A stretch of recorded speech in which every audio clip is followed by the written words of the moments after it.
with the First Alert Storm Tracker in Woodbury County. Taylor, what are the roads looking like right now?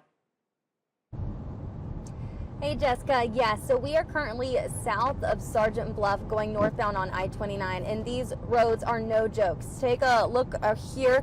You can see that the plows are out and there's not a lot of people on the roads. People are heading home. That was also just the Salix ambulance. We've seen a lot of ambulances out as well, along with some accidents. There's also semis on the road despite the poor conditions, and when you're driving around a semi, you never know what's in their load, if they're empty or if they're fully loaded. Now, getting around a truck too closely can cause issues when it comes to these high winds that we're experiencing, as a truck may suddenly tip over or moving aggressively across a roadway. We know there has already been a report come through in Knox County, Nebraska, of a semi in a ditch that has jackknifed.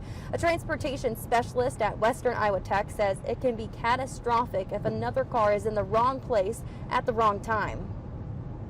Give those trucks room. Give them space.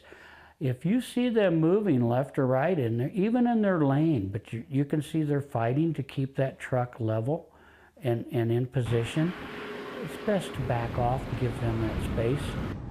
And it varies with wind speeds. Truckloads can start moving at 40 miles per hour with the winds at 60-mile-an-hour winds. Even a loaded trailer can have issues. Now, we are also experiencing that wind. We are feeling that shift go from left to right. Now, we're getting ready to pass the rest area right now, and there are lots of trucks, semis, pulled over. Cars are pulled over here, so we're just gonna keep our eyes forward, take it nice and slow, keep a nice following distance. If you are headed home, just